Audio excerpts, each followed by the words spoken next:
The president of Korea issues an emergency announcement. An asteroid has struck Japan, and it isn't ordinary. The impact releases a strange phenomenon that turns humans into blood-crazed zombies. Within hours, panic spreads across the globe. The apocalypse has begun. Cities collapse into chaos. People run without direction. No one knows where safety lies, or if it even exists. But one man doesn't panic. In fact, he's been waiting for this moment. He already owns a private shelter in another world, and he's more than ready to tear through zombies without mercy. That man is Kang Seong-Ho. Months earlier, Kang Seong-Ho spent most of his time inside Sura, the most unforgiving survival game ever created. It was so brutally difficult that most players gave up entirely. Even his own party abandoned him, not by dying, but by never logging in again. Left alone, Seong-Ho kept playing, streaming daily, facing monsters solo, learning every system, every pattern, until he became one of the game's top survivors. Eventually, exhausted and fed up with his life, he removed his headset and deleted every public stream he had ever uploaded. He quit gaming and returned to reality. Working as a chef, living quietly, he often noticed a familiar regular, Mick Young. One day, joking to himself, he casually muttered, "Status window." A blue holographic screen appeared before his eyes. The screen displayed his stats. They were identical to his character from Sura, except for one new skill, Private Portal. Testing it, Kang Seong-Ho opens a human-sized warp gate. His mind struggles to process what this means, because if the game system is real, then the asteroid that triggers the apocalypse is real too. Searching online in panic, he finds the confirmation. The meteor is coming. First the system, then the portal, now the asteroid. This can't be coincidence. Staring at the gate, doubt fills his mind. No powers yet, no plan.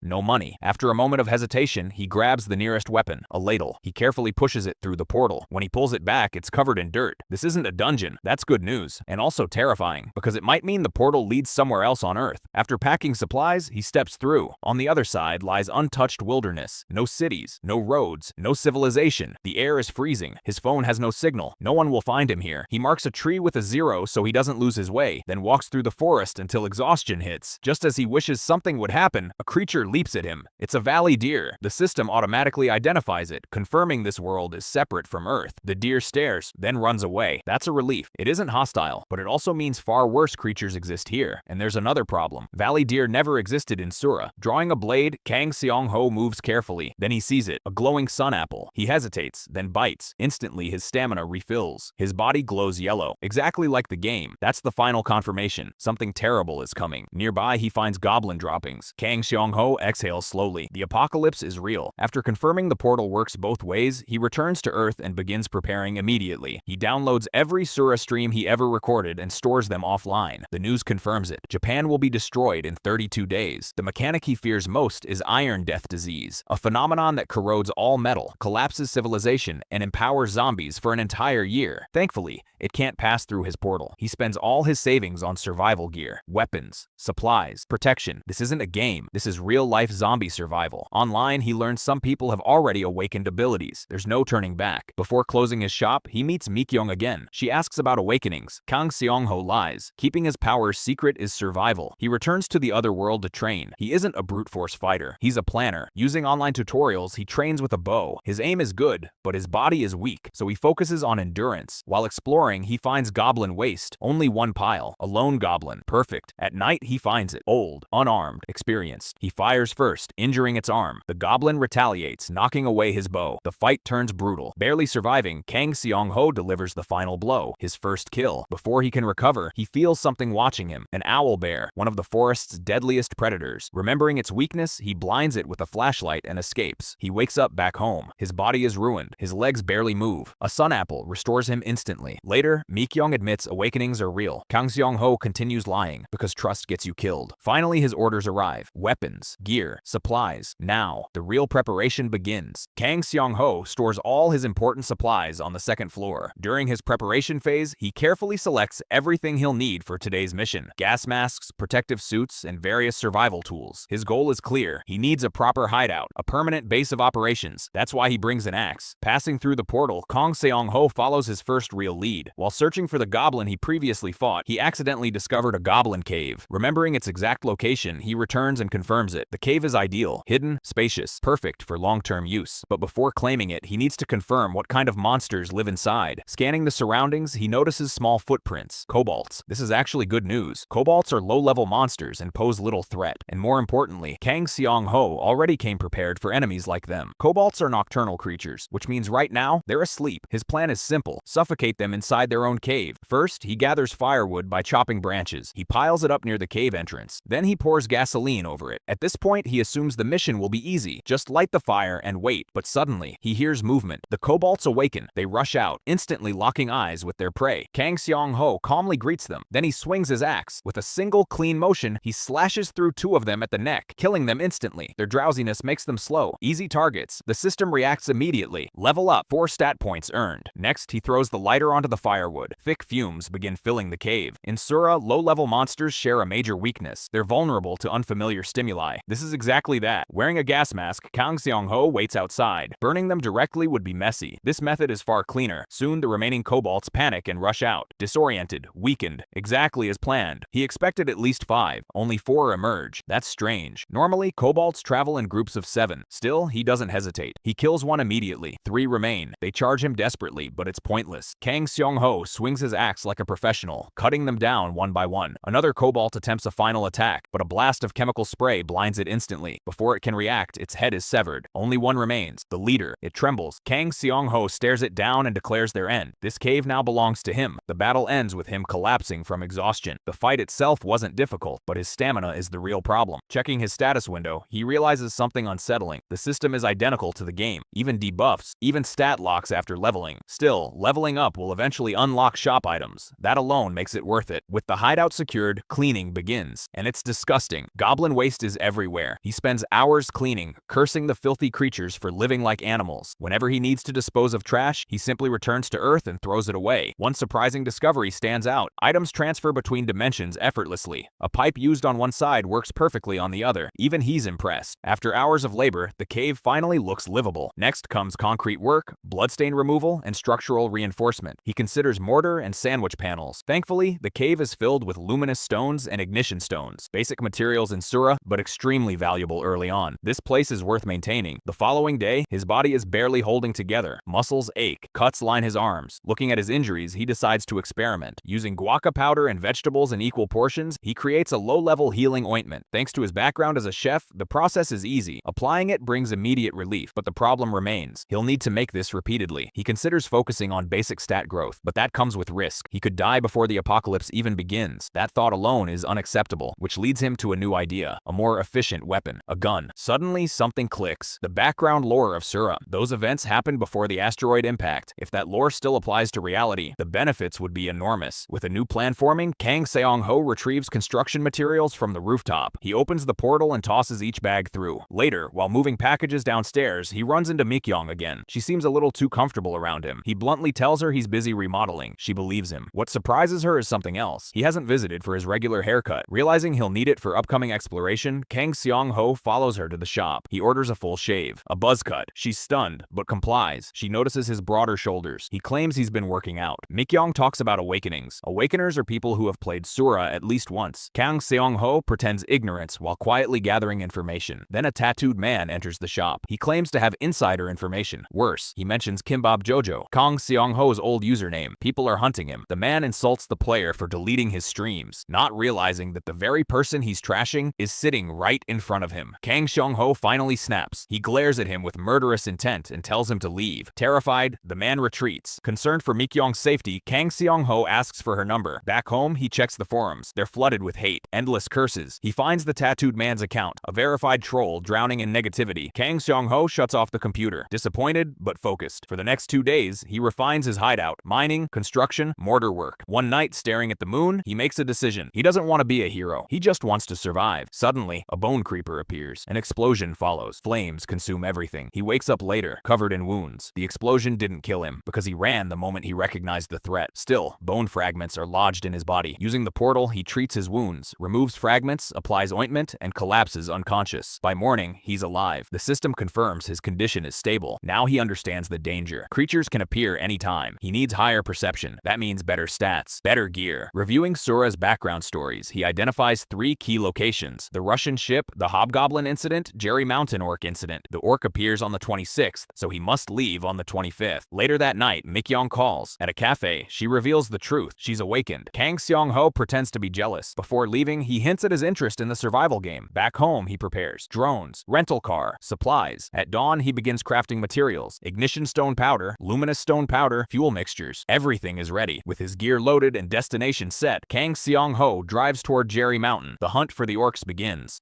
Kang SEONG-HO arrives at the Yungri campground parking lot just before midnight. He spends the remaining time preparing, mentally rehearsing and securing his equipment. No mistakes, not tonight. At exactly 12 a.m., the search begins. Hours pass, the rain grows heavier, and thick fog forms, making it almost impossible to see ahead. Even after checking the entire campground, there's nothing. No sign of the orcs. SEONG-HO starts questioning it. Maybe things don't unfold exactly like they did in Sura. Then, a roar cuts through the rain. He turns. A massive shadow approaches. An orc. But not just any orc. A red orc, a rare subspecies, which means guaranteed skill drop. SEONG-HO steadies himself. This is his chance. He throws a firecracker. The plan is simple. Draw its attention, let it focus on the flame, then strike. At the perfect moment, he opens the portal, pulls out a flashbang, and detonates it. Blinding light engulfs the orc. He now has 20 seconds. That's all. He rushes forward, targets its muscles, disrupts its movement. The orc roars and swings its axe. SEONG-HO ducks just in time. The blade misses. He counters immediately, driving his knife into the orc's foot. The creature collapses. Now they're face to face. SEONG-HO forces a flame can into its mouth, and it explodes. He exhales. It's over. But then, a fist slams into him. He's sent flying. The orc is still alive. Burning, but alive. SEONG-HO forces himself up. This isn't over. Then, the system activates. Level 3, plus 10 stat points. New skill, will to survive. His body responds instantly. Strength returns. Focus sharpens. A glow appears on his wrist. The drop item, a perception watch. Relief. Finding it in this storm would have been impossible. Moments later, the orc finally collapses. Dead. SEONG-HO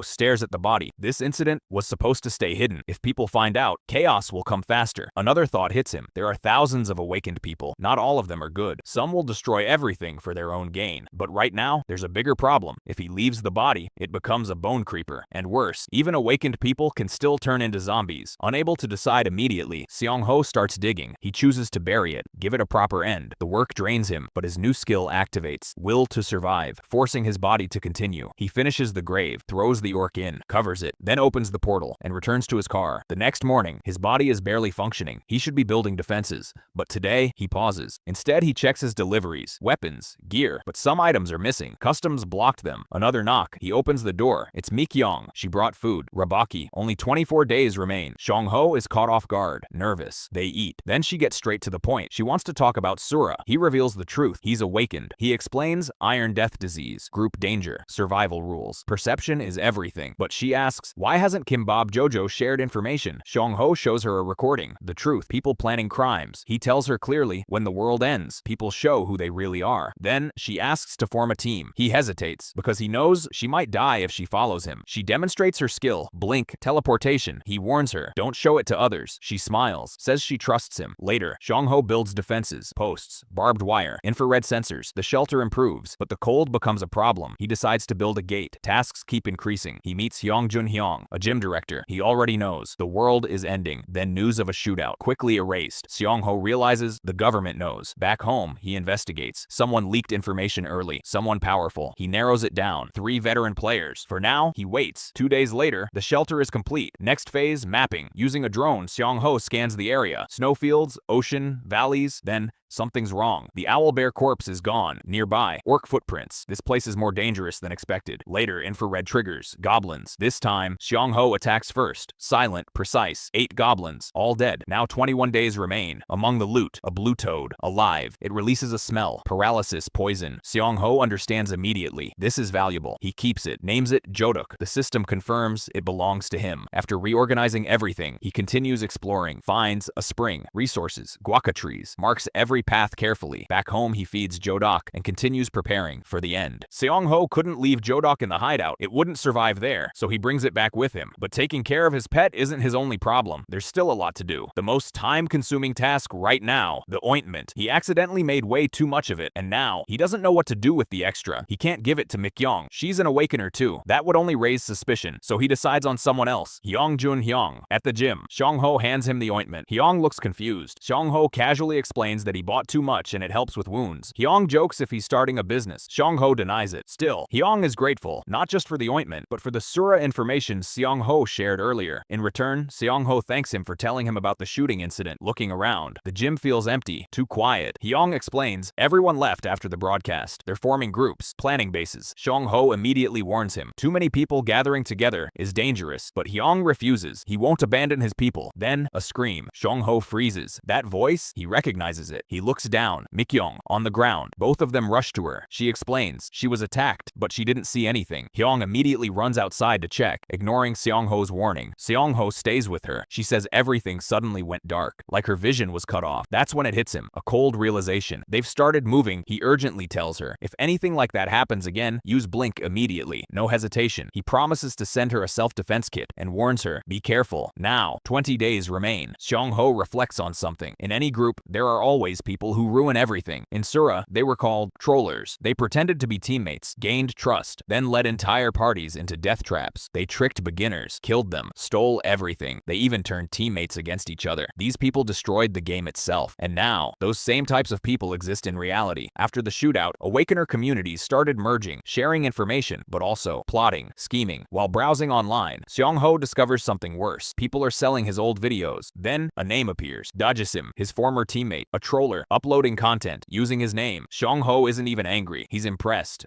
Cold, calculated. Then he decides he needs to get stronger. For the next 13 days, he trains relentlessly. Weapon usage, combat techniques, real survival skills. He studies everything. But there's a problem. Most strategies don't account for Iron Death disease. So he needs a weapon that works without metal, effective against zombies, useful against humans. He checks his tools. War club, slingshot, clay beads, stone axe. None are perfect. He tests the slingshot. Useful, but too weak. Then the war club. Blunt weapons are ideal. Destroy the skull, destroy the spores. But against humans, it's unreliable, especially against awakened enemies. He remembers killing a human gives 50 points, and there are systems in place. But some people will still kill for power, so he decides, avoid them. For now, focus on growth first. After training, he hears something. A howl. A wolf. Following the sound, he finds it. A large gray wolf, dead. Then, something hits him from behind. A smaller wolf, the cub. It stands between him and the corpse, protecting its mother. SEONG-HO freezes. He can't attack it. Instead, he starts digging. If it's a monster, it will turn into a bone creeper. If not, it will attract danger, so he buries it. The cub stays beside its mother, sleeping. That sight reminds him of his past. Gently, he picks up the cub, tells it its mother is resting here. It can visit anytime. He feeds it, promises it won't starve. In return, he asks for help. Its sense of smell. The cub agrees. He names it Dingo. The system confirms it's now his. 19 days remain. SEONG-HO trains Dingo. Commands, movements, responses. The wolf learns fast, too fast, smarter than normal, a perfect companion. Later, his phone rings. A message from Hyung. Search, levitation.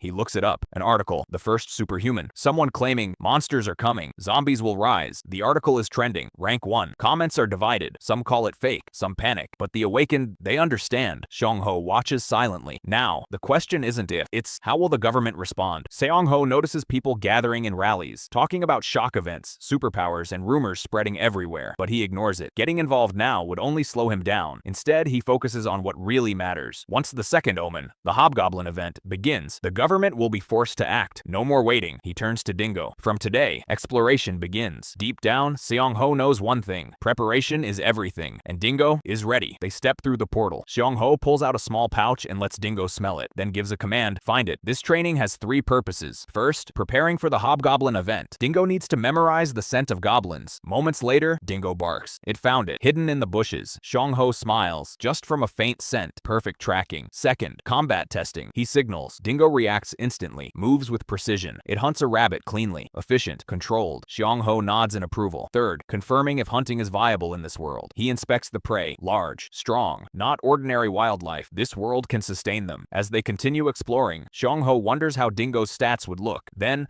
a system notification. Dingo's health increases. He's impressed. The growth rate is fast. Suddenly, Dingo starts coughing. SEONG-HO rushes over, gives it water, warns it, never wander off alone. Nearby, he spots a strange plant, a large green pepper. The system identifies it. Bull pepper. He harvests it. Another useful resource. With that, they move to the final test. At a stream, they sit quietly. No danger, no threats. This time, they hunt red trout. No rewards, no items, but experience. For Dingo, that matters. With exploration complete, SEONG-HO prepares to return. The next next day, his restaurant is gone, demolished completely. The contractor thanks him and leaves. SEONG-HO stands there, silent. It was necessary. After the apocalypse, places like this will be looted anyway. Even he would do it. As he begins cleaning, someone appears. Hyung. He looks around, notices everything is stripped down. Then suddenly, he flicks SEONG-HO's forehead, angry. SEONG-HO disappeared without saying anything. He came to check if he was even alive. Meanwhile, Dingo watches him closely, cold, alert. Hyung notices the wolf. SEONG-HO explains it's his new companion. Then, Hyung gets serious. He found them, the ones who attacked Myeong. 17 days remain. SEONG-HO listens carefully. The group, led by Kim Chail-jun, they're targeting her. Even that tow truck guy is involved. Their base, near the mountains, a redevelopment zone. SEONG-HO asks how he found out. Hyung explains. Everything lined up. He spoke with Han Jinong, the one who can levitate. He had already met that group, and rejected them. Too dangerous, too unstable. After Myeong's incident, female members started leaving. Excuses were made, but the truth was obvious. Then, Hyung drops another bomb. Their group is down to 4 people, from 20. SEONG-HO is stunned. Hyung stays calm. People chose themselves, that's all. Then, he mentions his daughter. He's worried. SEONG-HO watches him, thinking. Then asks, if someone threatens you during the apocalypse, what will you do? Hyung doesn't hesitate. I'll kill them. No laws, no rules, only survival. Then, a sound. A call for help. From SEONG-HO's phone, he checks the location. Myeong. He tells Hyung, watch Dingo, and leaves. Elsewhere, Myeong is surrounded. The same group. They mock her, pressure her. She stands at the edge of a rooftop, refusing. They threaten her. Count down. Meanwhile, SEONG-HO moves silently, hidden, prepared. At 2, he attacks. A projectile flies, hits Kim Chail-jun. Confusion spreads. Then, SEONG-HO appears. Helmet on, identity hidden. He strikes fast, using the war club. One down, then another. One enemy uses a vision blocking ability. Darkness spreads, but SEONG-HO still lands the hit. Then, a counterattack. A bat slams into his helmet, cracking it. The power, too strong. SEONG-HO realizes that ability is dangerous. Even this early, the group regroups. One charges, electricity crackling. SEONG-HO hesitates. Should he use the portal? Then, Dingo appears, bites the attacker's arm, and Hyung steps in, calm, tells them to leave or face consequences. They retreat. Myeong rushes to SEONG-HO, checks his injuries. He insists he's fine, then asks, let her join. Hyung agrees. Myeong smiles, but SEONG-HO leaves immediately. Back home, he calms himself. He made a decision, no distractions. To survive, he needs power, items, skills, levels. That fight proved it. Without preparation, he would have lost. If he keeps going, the level gap will grow, and teaming up will become harder. Still, he continues working. Installs a wood-burning stove. Warmth, comfort. Dingo sleeps peacefully beside it. The hideout, almost complete. SEONG-HO doesn't rest. He pulls an all-nighter. 16 days remain. Meanwhile, news spreads. The asteroid, Yunjambi. Officials claim, no threat. Split into fragments. Safe, but SEONG-HO knows the truth. 5 days before the end, Yunjambi Beta will fall into the ocean, triggering a tsunami, and that is where it begins. Zombies. The news continues, talking about the shooting. The president hasn't appeared. Rumors spread. Awakeners, disaster, collapse, and SEONG-HO watches silently, because he already knows what's coming next. Hearing the news, SEONG-HO finally accepts it. This really is the end of the world. Still, there's one positive. The media is finally paying attention. That means Awakeners will have a harder time committing crimes openly. He opens his laptop and checks the community. The comments are chaotic. Everyone has an opinion, fear, denial, speculation. Then a familiar name appears. My Dream. SEONG-HO pauses. That player was known for helping beginners. They had teamed up before. His goal was always the same, build a bunker. If SEONG-HO didn't have the portal, he might have joined him, but not now. He decides no alliances unless his old veteran teammates are involved, though he bookmarks the comment just in case. Closing the laptop, he looks ahead to his next objective, the second shelter. The next day, SEONG-HO stands outside his hideout, exhausted after 2 sleepless nights, but seeing it complete gives him energy. Now comes electricity. He connects the solar system, fixes the wiring, and tests it. His phone charges. It works. For the first time, he smiles. This is the foundation of survival. Yesterday, he also gathered luminous stones, ignition stones, and a new mineral harder than obsidian called emeris. Not useful yet, but valuable. He plans to install lighting later, but first focuses on food storage. Then a sound. Dingo. SEONG-HO rushes outside and sees wolves. Not normal ones, but maimed wolves from Sura. They shouldn't be here. Then he notices Dingo's anger. These wolves killed its mother. SEONG-HO understands, but stays calm. He can't fight all of them. If he retreats, he dies. So he observes. The pack moves carefully. Only when the alpha moves, the rest follow. They're sensitive to scent. Good. He has pepper spray. If he blinds the alpha, the pack will retreat. But the timing must be perfect. One mistake, and he's dead. Then an idea. He throws a knife. The alpha dodges and charges. At that exact moment, SEONG-HO opens the portal, creates an opening, and sprays it directly. The alpha loses loses control. SEONG-HO steps in and drives the blade into its eye. The pack retreats. Silence. He collapses, barely alive. Dingo walks over and stays beside him. SEONG-HO pats its head and promises, "I'll avenge your mother." With 15 days remaining after organizing the basement, he heads out again to gather final defense supplies from hardware and pharmacy stores. He hasn't slept in 68 hours, and the wolf fight drained him even more. He realizes something important. He got lucky. If those weren't regular monsters, he would have died. He's been too focused, too narrow. He needs to think bigger, expand territory, build a larger base. His drone data supports it. While thinking, someone calls out, "Hyung." Snapping back to reality, SEONG-HO says he's here to buy supplies. Hyung assumes weapons but points to someone else, a woman from their team trying to buy them. She's stubborn. SEONG-HO hands her his summary. She reads it but doesn't believe it. Instead, she stares at him, cold and sharp, then recognizes him from his restaurant. He confirms it. She's surprised by his appearance and attitude. He apologizes, but she hands him a card. Jo Swang,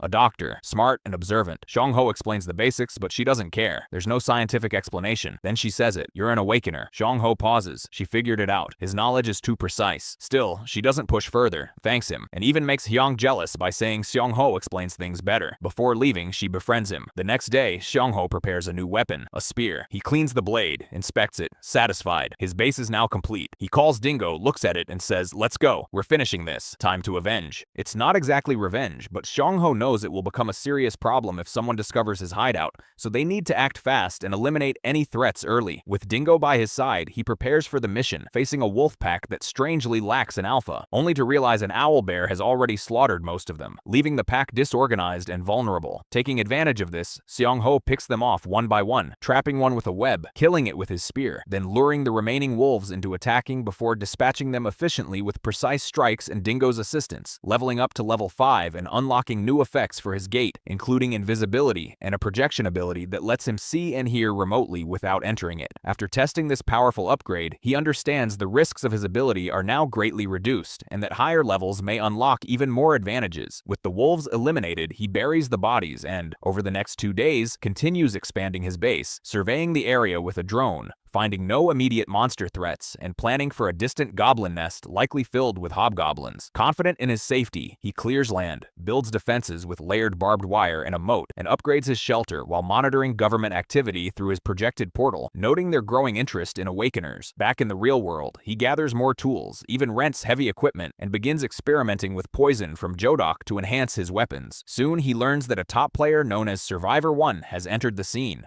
leading him to suspect deeper connections between the government, the shootout, and hidden forces controlling events. Unsure but determined, SEONG-HO creates a new identity and contacts My Dream through VR chat to test him, answering advanced questions flawlessly and confirming his own veteran status, though My Dream avoids involving Survivor 1 and behaves suspiciously. Suddenly, SEONG-HO realizes he's being tracked, and moments later armed men enter the cafe searching for him, using abilities to identify targets. Acting quickly, he escapes into the restroom and hides using his invisible portal, narrowly avoiding detection as My Dream scans the area. Watching everything unfold through his portal, SEONG-HO finally makes up his mind. He can't stay passive anymore. Revealing himself, he launches a surprise attack, stabbing My Dream with a poisoned spear, paralyzing him instantly, then pins him down, asserting dominance and making it clear that before the apocalypse even begins, he's already willing to kill if necessary, leaving My Dream helpless as the poison takes full effect. SEONG-HO's first question is simple. Why was this man trying to sell out Survivor 1 and target innocent people in the process? Now the same hunter lies paralyzed, nothing more than a helpless target, a pathetic monster that could be farmed without effort. My Dream curses as SEONG-HO takes his gun, reminding him that this is the price for even thinking about capturing him. With a knife in hand, SEONG-HO coldly warns that next time they meet, he won't hesitate to kill him. After that, he leaves the cafe before My Dream's group can arrive, safely returning home before heading into the other world. There, he dismantles the gun and inspects the man's ID, Kwon Kyung-jun, a man in his late 30s who runs a golf club and controls 3 bunkers, living comfortably while manipulating others. From what he's seen, SEONG-HO concludes the man's ability is related to mind control, likely strengthened by his extensive experience in the game. Now all that information belongs to him. Still, he knows that time spent in the game alone doesn't guarantee power, but survival always mattered most in Sura, and his portal ability might as well be a cheat skill among veterans. For now, he keeps that as a theory until he can confirm it with others. Testing the gun briefly, SEONG-HO then follows Dingo deeper into the forest, certain of one thing: the apocalypse is close. Soon, Dingo alerts him to something unusual: bodies, police officers, and goblins scattered around. staying calm, SEONG-HO examines them and realizes one officer is still alive, not fatally wounded but paralyzed by poison, though his weapon is missing. That detail bothers him. Looking at the goblin corpses, he spots bullet wounds, confirming the officers were armed, which means the missing gun was taken. After thinking it through, he suspects a gold goblin is responsible, a rare and valuable target. Instead of rushing blindly, SEONG-HO calls emergency services,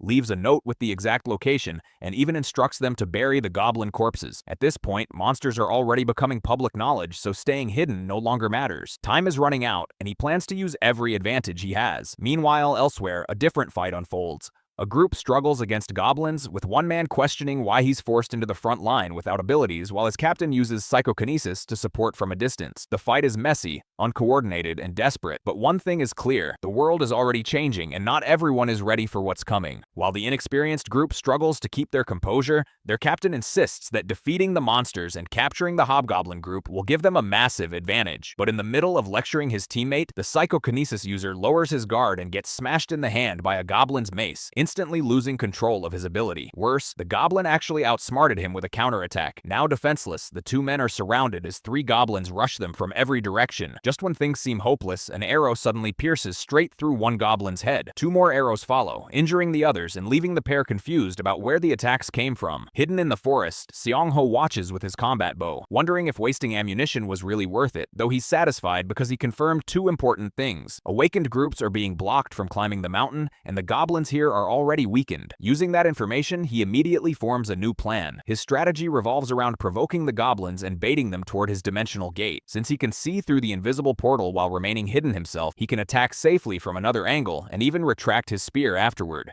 erasing evidence completely. Once a goblin dies mysteriously, the hobgoblin's high perception causes it to suspect betrayal among its own allies, creating confusion and chaos within the group. SEONG-HO takes advantage of that disorder to appear suddenly and eliminate them one after another. The plan works smoothly until something unexpected happens. The hobgoblin confronts him directly while the gold goblin escapes with the loot, implying conflict between them. Forced into a dangerous gamble, SEONG-HO blocks the hobgoblin's brutal mace strike, but the impact sends him crashing into a tree, badly injured and trembling. The monster immediately charges in to finish him off, and just as death seems certain, his health drops low enough to activate survival instinct. His body flashes with yellow energy, and instead of fighting the hobgoblin head-on, SEONG-HO instantly chases the gold goblin. Using the gun he took from Kwon Kyung-jun, he fires a perfect shot straight through the creature's head, completing the first phase of his farming mission. However, the enraged hobgoblin is still coming. Switching to pure aggression, SEONG-HO unloads bullets into the creature before slashing it repeatedly until it finally collapses, raising his level to 6 and granting him 16 stat points alongside a new skill called Terrain Sense, which enhances his awareness of surrounding terrain. Just like before, the weapons and items he used begin transforming into upgraded versions. Realizing a search party is approaching, SEONG-HO quickly opens the dimensional gate and retreats to his hideout to recover. The following day, Dingo wakes him up, and he realizes he slept an entire day due to his injuries. Understanding how dangerous survival instinct is, he decides to reserve it only for emergencies. Before heading out again, he checks the loot stolen from the gold goblin: revolvers, tools, and most importantly, a mithril knife with permanent invariance, meaning it won't corrode during the upcoming metal disease. The discovery confuses him because such a weapon costs an enormous amount of points in the shop, yet goblins somehow possessed it already. Examining the flawed craftsmanship, SEONG-HO theorizes that these goblins may have evolved intelligence beyond what existed in the game, possibly even developing their own civilization and researchers. Though the theory is still uncertain, he sets it aside for now and opens the smaller satchels, discovering shade grapes that improve night vision. Pleased with the rewards, he checks his status window and realizes his growth rate is even faster than it was in the game. With everything settled, SEONG-HO decides it's finally time to return to the real world. Using his ability, SEONG-HO crosses through the portal while scrolling through his phone, only for it to explode with notifications the moment he reconnects to the signal. Hyungjun, Mikyong, and even Swan have all been messaging him non-stop to check if he's alive, making SEONG-HO wonder if he somehow became the popular guy now. Deciding to visit the fitness center first, he arrives to find everyone rushing toward him in relief before he can even greet them. Hyungjun introduces the unfamiliar faces as new party members, Lee Kong-hun and Kim Bora, while explaining that another member is currently out buying camping gear. SEONG-HO is surprised to hear about a modern discount camping store, and the conversation quickly shifts toward the recent news. The doctor who examined the goblin corpse from Gassen Mountain has publicly panicked and warned everyone to prepare for the apocalypse, while the president announced a national effort to locate the creator of the game. Curious about SEONG-HO's opinion,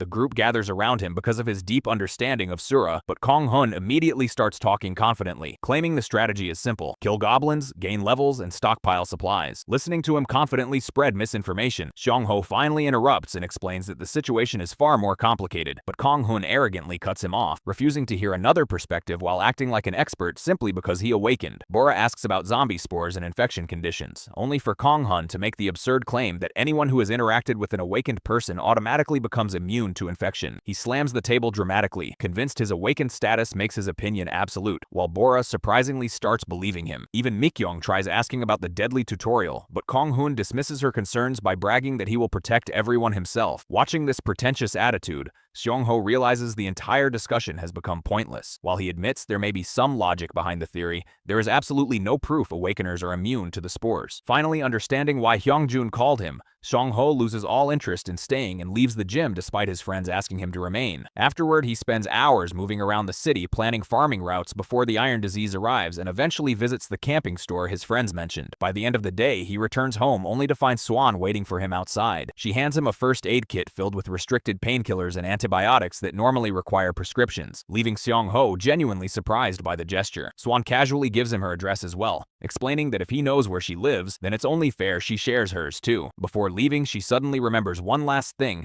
and smilingly reminds him to actually pay for the medicine later, completely confusing SEONG-HO because he still can't understand her true intentions. As time passes, he continues preparing non-stop, traveling all over the city collecting supplies, building a proper storage facility with sandwich panels, and using the mini excavator he rented for construction work. Meanwhile, the entire world grows more chaotic by the day. Public panic, political arguments, endless skepticism, and emergency UN meetings after news spreads that the President of the United States plans to visit Korea.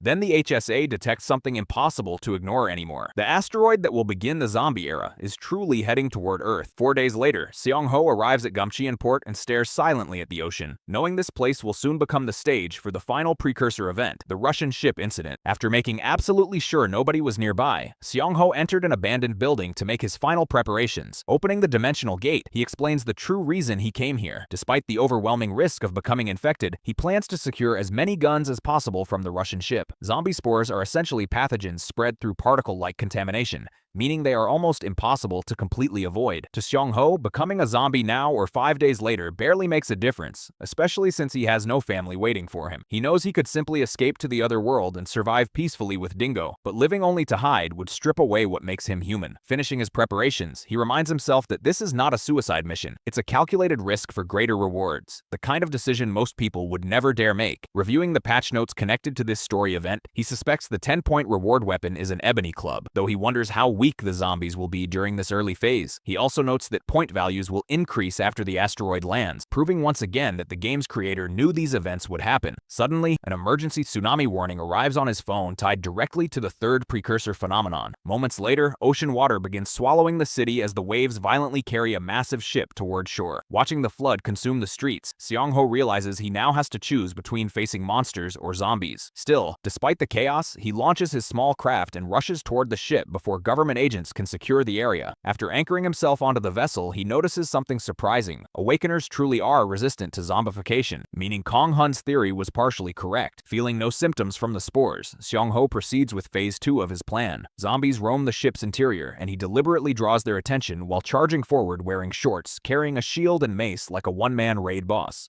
Unlike normal zombies, these creatures do not spread infection through bites, but instead treat everything as prey while evolving stronger through nutrients. SEONG-HO smashes through them with brutal efficiency, crushing skulls and gaining points far more easily than he expected. Still, he refuses to get careless after what happened with the orcs. Searching deeper inside the ship, he finds hallways filled with trapped zombies and continues eliminating them while searching for firearms near the wheelhouse. Then suddenly, a gunshot. Shocked that anyone survived, SEONG-HO rushes toward the sound, hoping to learn more about survivors resistant to spores due to contact with awakeners. Unfortunately, he arrives too late. The man is already dead, clutching a photo of his loved one in his hand. Though tragic, SEONG-HO takes the pistol from the corpse and lays the man down respectfully before moving on. He understands that becoming accustomed to death and sacrifice is unavoidable now. Survival will eventually require killing both monsters and humans alike. While preparing to leave, he notices another player jet skiing toward the ship, proving he isn't the only one farming points during the disaster. Still, he ignores the stranger and departs with what he came for. The following morning, news reports reveal that but the creator of the game has disappeared entirely, while the president begins taking aggressive action after receiving undeniable proof of zombies. Watching all this unfold, SEONG-HO realizes the president thinks very similarly to him. Remembering something important, he contacts Lee Woo-bam from the countermeasure headquarters and immediately reveals the exact date and time the apocalypse will begin. To prove his identity, he references the gunshot wounds found on the hobgoblin. Shocked, Lee Woo-bam quickly begins recording every detail SEONG-HO provides, including timelines and critical events. After finishing, SEONG-HO sincerely wishes them luck in the coming war. Soon afterward, online communities explode with panic as people realize the situation is rapidly spiraling out of control. Rumors spread that electricity and internet services won't last much longer, though many still remain skeptical. Then the government officially announces that citizens should gather 4 days' worth of food and water supplies and immediately return to their families. Military forces begin patrolling the streets, ordering civilians to halt all activity while promising a full statement on July 20th. Watching the government respond so quickly, SEONG-HO quietly concludes that this is exactly the correct move. SEONG-HO feels guilty for not warning people sooner about the disaster that was coming. If he had known the government would respond this effectively, then he might have gone all out from the very beginning and fully exploited his abilities. Looking back on it now feels like a huge missed opportunity. Still, he understands that even then, he probably wouldn't have been able to stop the catastrophe entirely. There's no point dwelling on regrets. What matters is remembering the promise he made to himself. He isn't a hero of justice, nor does he want to become one. He's just an ordinary man trying to survive. As lockdowns and quarantines spread across the country, traveling became nearly impossible, which is why SEONG-HO spent most of his remaining time inside the other world. 3 days before the apocalypse, he finally finished digging out more of the shelter, though progress was slow, and he downloaded countless videos about cooking and farming before the internet disappeared forever. 2 days before the apocalypse, he explored the surrounding area with Dingo and was lucky enough to discover several golden apples, making him wonder if the land itself was somehow enchanted and unnaturally fertile. Then one final issue appeared the day before the apocalypse. SEONG-HO discovered that 2 packs of sweet potato jelly were missing from storage, along with a dried grape left behind. Naturally, he suspected Dingo, but the innocent wolf desperately denied it while whining and crying in protest. Curious now, SEONG-HO checks the CCTV footage and is shocked to discover a group of intelligent beetles sneaking through the doggy door, stealing the jelly and leaving the grape behind as payment. One of the beetles even pauses to face the camera as if thanking him before leaving. Fascinated by how intelligent they seem, SEONG-HO becomes interested in interacting with them more later. Though for safety, he locks the doggy door, leaving Dingo disappointed. Knowing guests will soon arrive, he returns to the real world through the portal. Soon afterward, SEONG-HO gathers with the main members of the group and notices another unfamiliar face. The final member is Yuyeon, an awakened electrical engineering student who lacks knowledge about the game but has valuable technical skills. SEONG-HO immediately likes him and politely introduces himself as a non-awakener to avoid suspicion. Wanting to finish the important discussion quickly, SEONG-HO asks everyone to share the information they gathered. Hyung-jun explains that while trying to contact his ex-wife and daughter, he noticed massive barricades being constructed near the highways and learned the government was evacuating civilians around the petrochemical complex. Next, Swan reveals she personally saw a massive shelter being built inside the local park. Then Mik-young shares rumors she overheard at the mart about high-ranking officials opposing the president's decisions, only for all of them to be detained afterward. Listening carefully, SEONG-HO realizes the government's intentions are far clearer than he expected. The president already knows what's coming. That's why SEONG-HO asks them to share information one by one,